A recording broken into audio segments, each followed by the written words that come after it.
Happy Sunday, everyone. Today's musing is prompted by a comment I saw on social media some months ago, making the claim about the high percentage of church leaders who are lawyers. So I thought I would dig into that. I ended up compiling the biographical details of all of the top general authorities of the church to look into that, but not only, their education level, other professions as well. And specifically, what I want to do in this shorter musing is compare it to the broader population to look at how different, if at all, and I guess I'll just reveal, yes, it's very different from the percentage of church leaders who have certain professions and education attainment compared to the broader populace. So for this data analysis that I did, who am I including? This review focuses on full-time general church leadership and general officers. So that includes the first presidency, the quorum of the 12, the presidency of the 70, the general authority 70s, the presiding bishopric. It does not include the quorums of the 70s. So these are not full-time. Those are part-time individuals, typically for only about 5 years. So I did not include them in this analysis. I'm looking for who are the people that are managing the affairs of the church, that have, significant authority and, long or lifetime positions of influence. So therefore, of course, I did not include the young women's, the young men's, the Sunday school, the primary presidencies, or the area authorities as well. So first presidency, quorum of the 12, presidency of the 70, general authority 70s, and then the presiding bishopric. So those are the individuals that got pulled into this analysis. Let's dig into the data. So again, I'm comparing this, I guess, to two things. First is the United States population. Of course, most of these leaders, not all, but most, come from the United States. That's where the church is headquartered. That's where it draws most of its kind of pipeline of up-and-coming leadership talent from.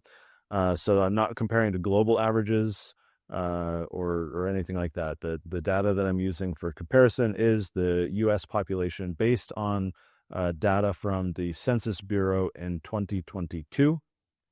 And then on top of that, I'm comparing to the extent I'm able to the broader Mormon subset of the United States adult population.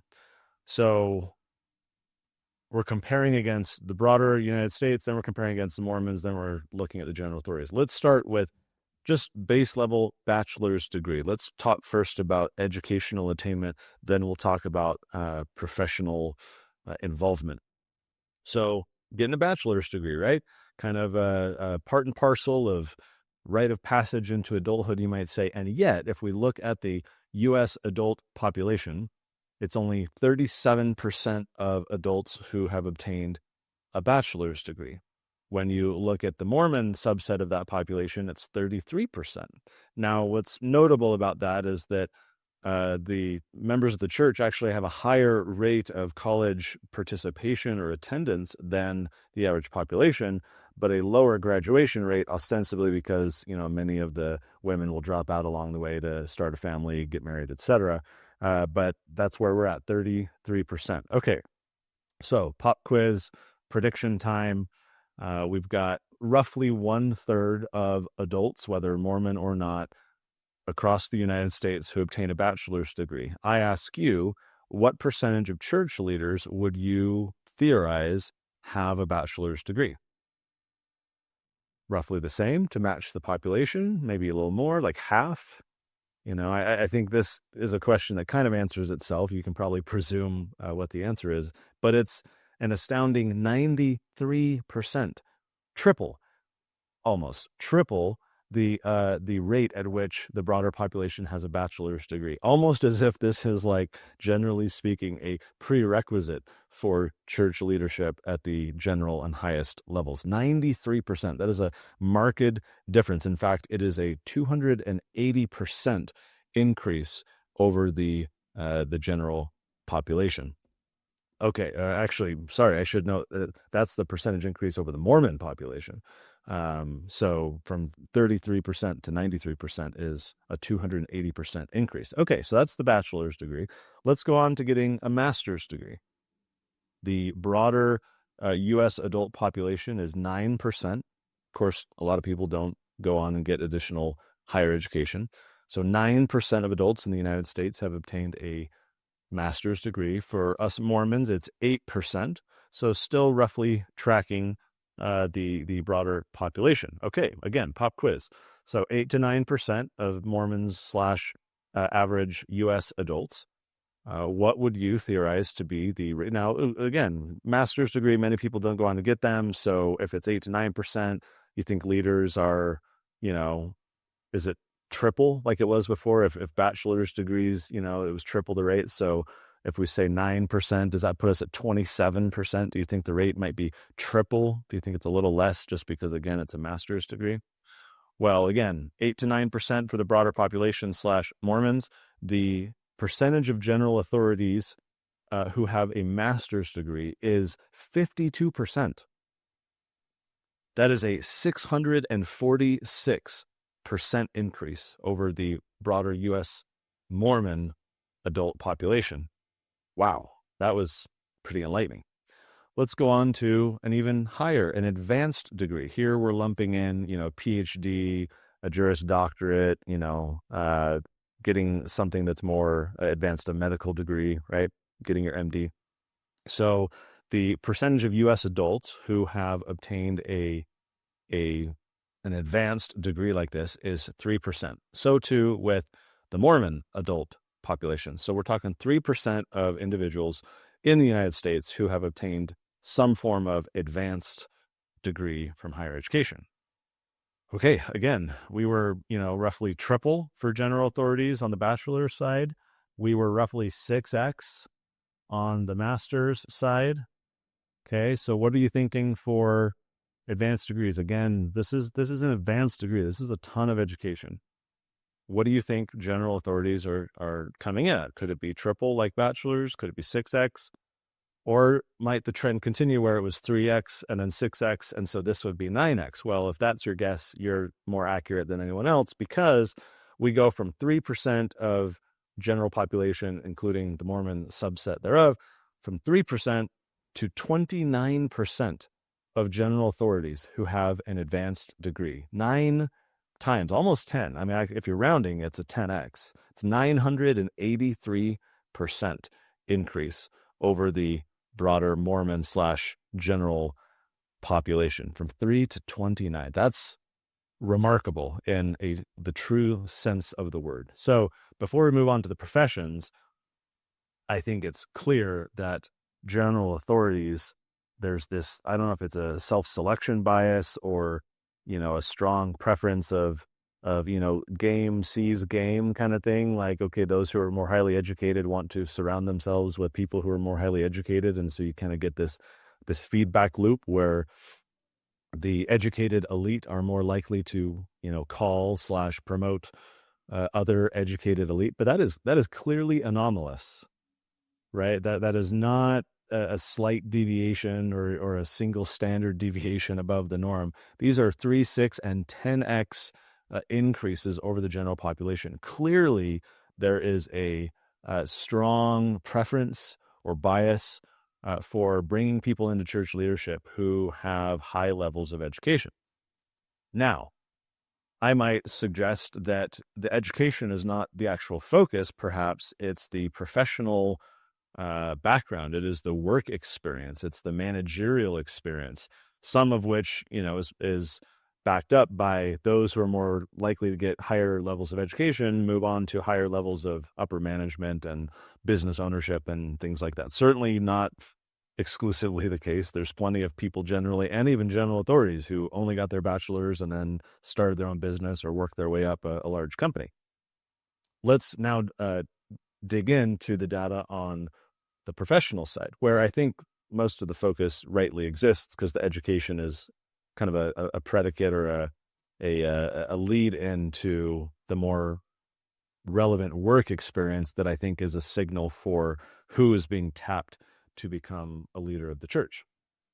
Okay, so let's start with general business. For this, I have to have some assumptions. I did not include in this analysis, or I should say, I did not mark anyone as a businessman if they were just mid-management or just an employee, like we had a dentist, not including these people, right? When I say business, I'm talking about a CEO, a vice president, someone in the C-suite, someone in upper management, basically someone in big business, managing large teams, managing lots of resources. So it's more big business that we're talking about, which of course has a corollary over to being involved in the governance of a multi-billion-dollar international company, which is the Church of Jesus Christ of Latter-day Saints. Okay, so if we look at the general population for business, it is 5%. 5% of adults in the United States are a medium to large business owner. They're in the C-suite, they're, vice president, they're upper management, right? So from the data I could compile, it was about 5% of United States adults fall into this upper managerial, executive, C-level business involvement. The data on the professional side is fairly limited for the Mormon population, limited to just some surveys and analyses like that. But from everything I could find for professions, the Mormon U.S. adult percentages mirrored the broader the broader populace. So these numbers are going to be the same on the professional side, whether you're Mormon or not. We're just going to use the general adult population on the assumption, based on the limited data, that members of the church track the broader population as it pertains to percentages of who's in business and who's a lawyer and who's a doctor, as we will analyze in a moment. Okay, so business, we're talking 5% broader population. I'll pause and give you another opportunity to guess.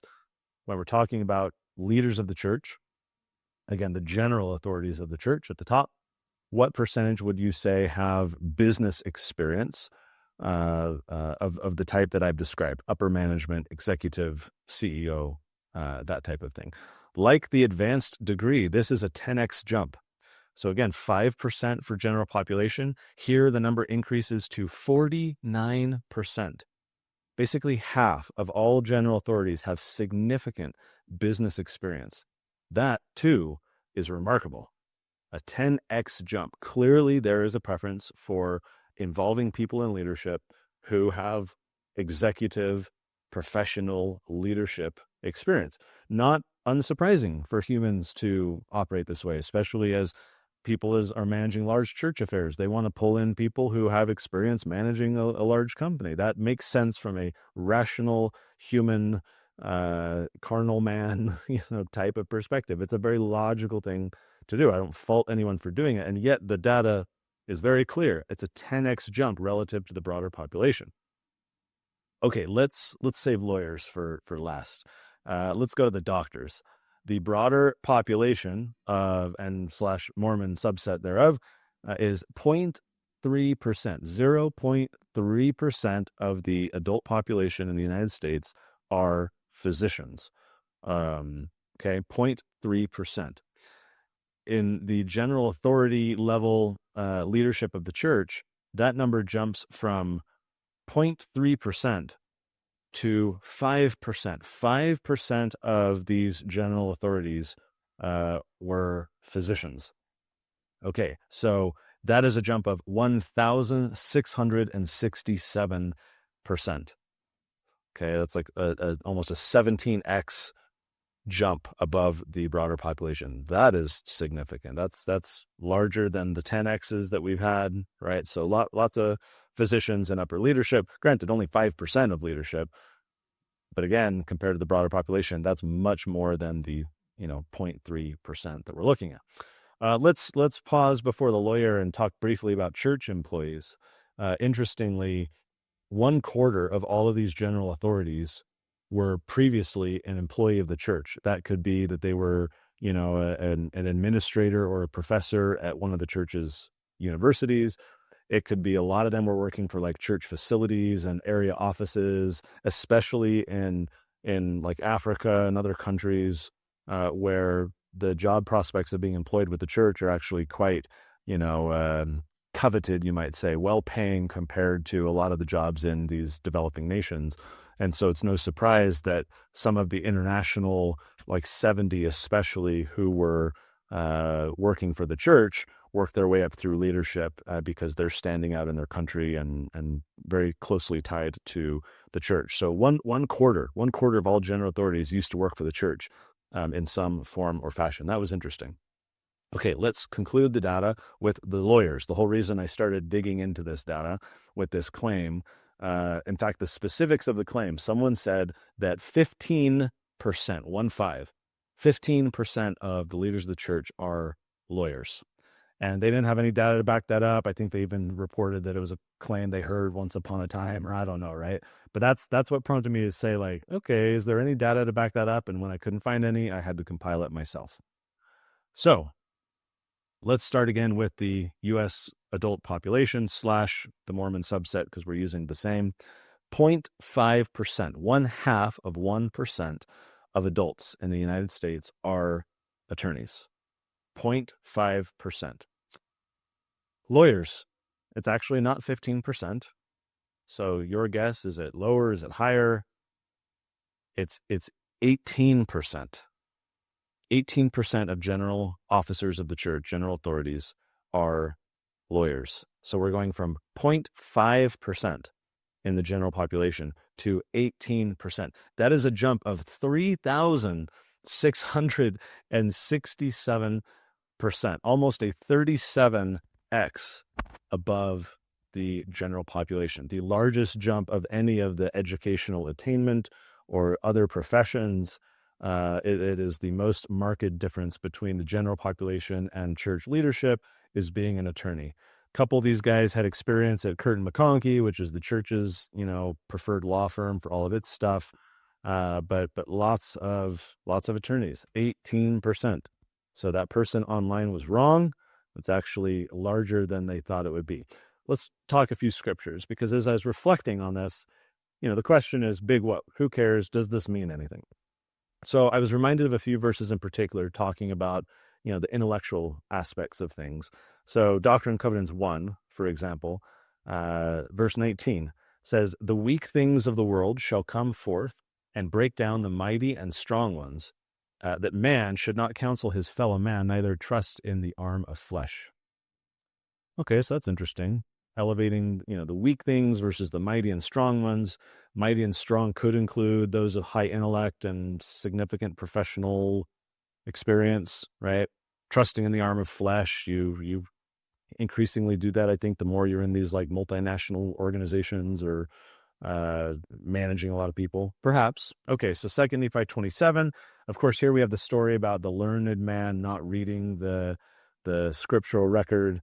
He rejected it instead, and so God delivered it to someone who was not learned. Of course, this is Joseph Smith, but kind of pitting and contrasting this idea that you've got learned people who will reject the things of God sometimes, and the unlearned people who are more impressionable, influenceable, and open to God's promptings and direction.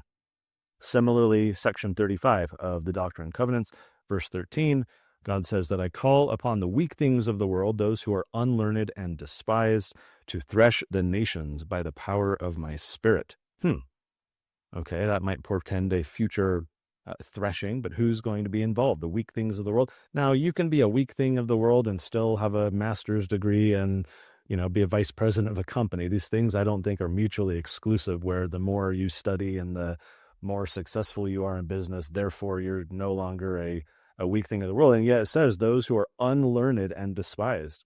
So the Lord definitely shows this kind of preferential, focus on those who are unlearned according to the traditional ways of the world and mammon and so forth. 2 Nephi 9, of course, here we have, Nephi, he says, "Oh, that cunning plan of the evil one, oh, the vainness and the frailties and the foolishness of men. When they are learned, they think they are wise, and they hearken not unto the counsel of God, for they set it aside, supposing they know of themselves. Wherefore their wisdom is foolishness, and it profiteth them not, and they shall perish. But to be learned is good if they hearken to the counsels of God." So, of course, that's the main distinction, and that's going to be on an individual basis. It's not like all individuals who get PhDs are not listening to the counsel of God, right? There are plenty of unlearned people who don't listen to the counsel of God as well. And yet, Nephi is revealing when people are learned, they begin to think that they're own wise. They begin to credit themselves and their own faculties, their own, mental, whatever, their experience, and they lean on that. They lean on their own understanding, right, of what they've done in the past or what they see other businesses do or what they read in a business book and all of that, right? So just kind of some guardrails or a warning about those who have these high levels of education and intellect, that God has this thing for those who are unlearned, and there's a reason for that. But to be learned is good if they hearken to the counsels of God, making sure that we don't trust in the arm of flesh, maybe reminding ourselves that we don't know of ourselves, that our wisdom is foolishness, right? That we need to hearken to the counsel of God. Of course, in the New Testament, especially when Jesus is around, he has some harsh things to say, in particular about the lawyers. Luke 11, for example, and he said, "Woe unto you also, ye lawyers, for ye laid men with burdens grievous to be borne, and ye yourselves touch not the burdens with one of your fingers. Woe unto you, lawyers," he later said, "for ye have taken away the key of knowledge. Ye entered not unto yourselves, and them that were entering in ye hindered."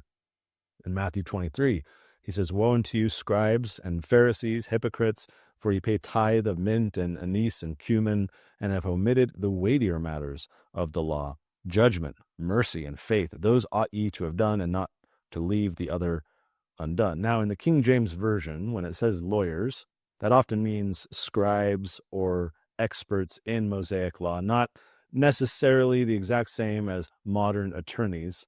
But the principle of over-reliance on legal frameworks and rules definitely still applies, because that's what the scribes were doing, being so particular about the Mosaic law and focusing on every jot and tittle and the minutia of the rules and restrictions, and creating a legal framework and a system around that they built their profession and their theology upon. Nonetheless, Jesus is saying that those who are lawyerly can often go down these nitpicky, emphases that lose focus on the weightier matters of the law, judgment, mercy, and faith.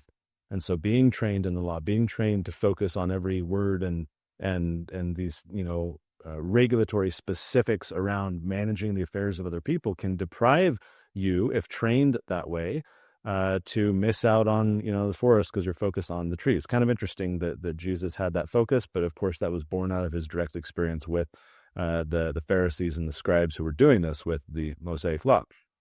It's an open question about how much of that is relevant to modern attorneys today and the 18% of church leaders who are from that particular profession.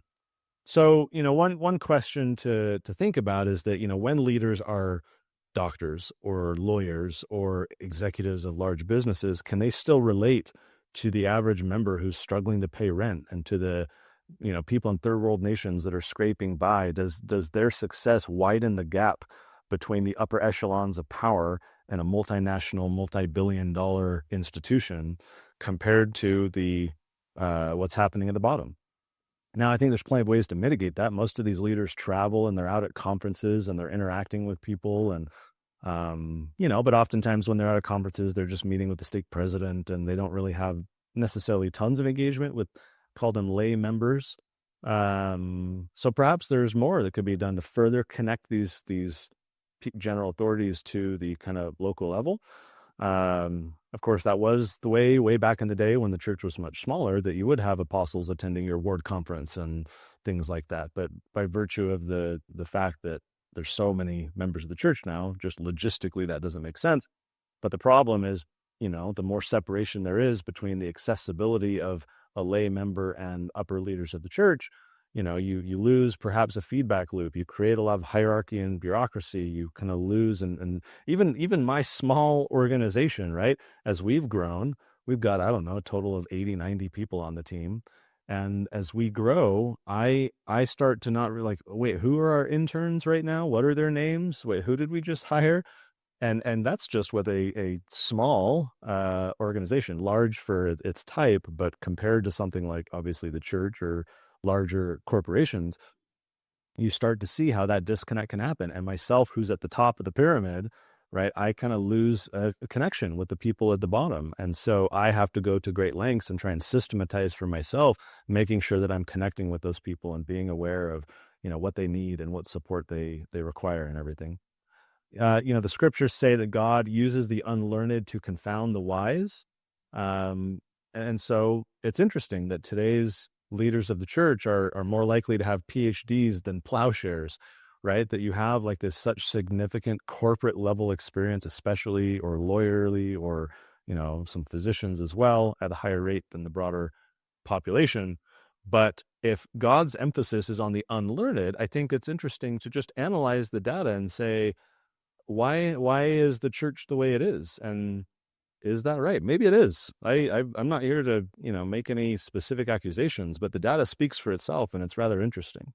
So if God has this emphasis on the unlearned, and yet the leadership of the church at the top levels have such a profoundly higher level of education, it kind of opens an interesting question about how we make sure that we are listening to the counsel of God. Just because you're a leader of the church and just because you've been sustained at whatever you are doesn't mean you're not exempt from, resting on your own, relying on your own faculties and not being in tune with the Spirit. We have this presumption that, oh, they're in divine communication and they're, near perfect because they're the leaders of the church. I don't think that's the case at all.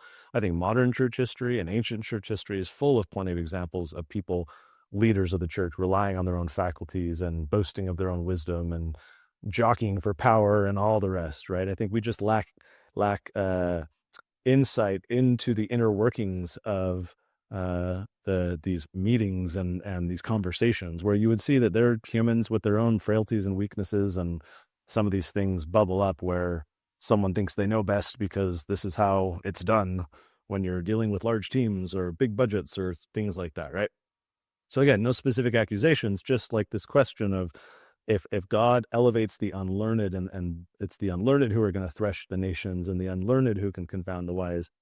But to be learned is good if you hearken to the counsels of God. It's as much of a warning for us as it is for any leader of the church that, yeah, we should get all the education we can, the glory of God, right? We should focus on building our intelligence, that the intelligence we gain with us and the knowledge continues with us into the afterlife, where we're learning and growing to increase in perfection like Heavenly Father. Education is great, but we have to hearken to the counsel of God. And so we have to make sure that we're not relying upon our own faculties and our own intellect that we've developed. There also becomes this question of like, do we risk losing the humble, lay spirit of the founding of the church? You think of Joseph and a lot of the people at the time, right? Super poor.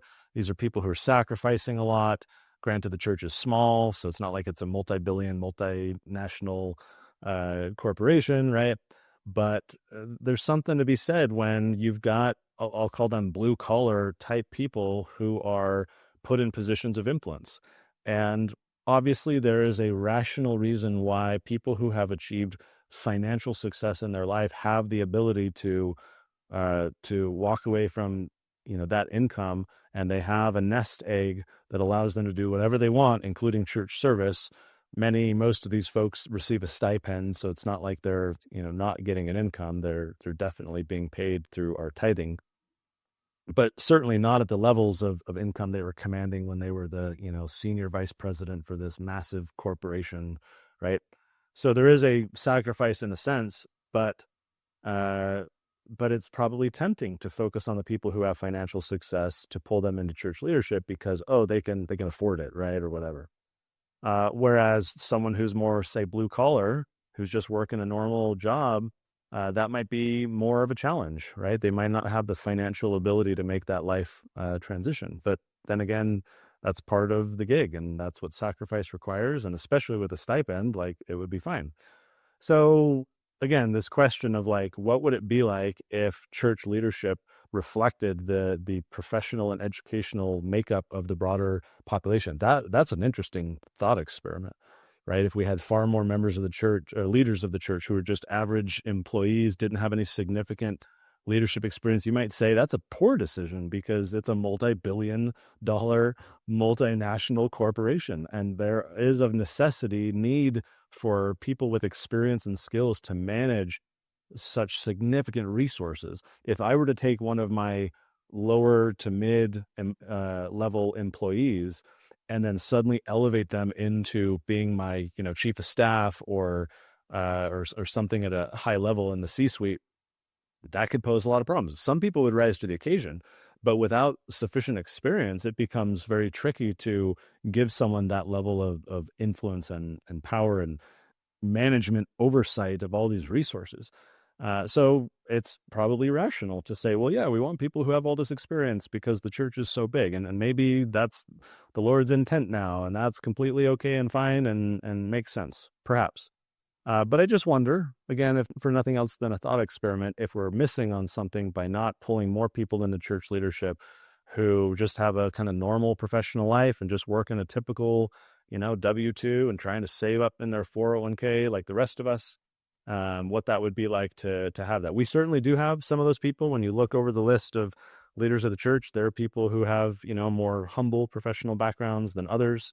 I would say they're a minority, but they're in there. So it's not like this is not happening at all. But again, they're a minority, and I just wonder what if that was a majority? What would that look like?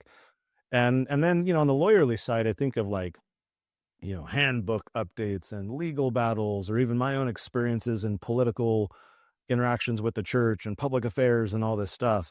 Are the attorney leaders of the church focusing perhaps more on rules than redemption, right? That we're getting kind of overprescribed in these lawyerly details, that the church cares for obvious reasons because it's a multi-billion-dollar corporation about liability, right? That you want to go on this trip with the boys or whatever. Here's this form you got to fill out. Here's all this paperwork. The church needs to protect itself. You can't cook, in the kitchen, even though we have everything there to cook things. You can only warm it up, right? And you can't use the church buildings as a little micro school and all this, right? You can't carry a concealed firearm in church.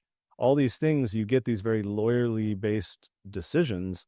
And again, from a rational perspective of we have to protect this multi-billion-dollar level massive institution, it makes sense according to man's understanding. But then you just open the question of like, are these the right decisions when you have these lawyerly type of emphases? I don't have the answers here. This is just an exercise for me to review the data based on that prompt. I saw about 15% of leaders being lawyers. It's 18%. But then, of course, across the board, everything is higher from education to professional focus for these professions that I focused on. Curious to get your input here. Be curious to know what you think about the data. Any other questions you have where I can dig into the data and find and try and answer your question. It was kind of an insightful thing to read through all these biographies and compile the data to try and answer the question. And I don't have any hard positions here. I can see rational approaches to what's being done.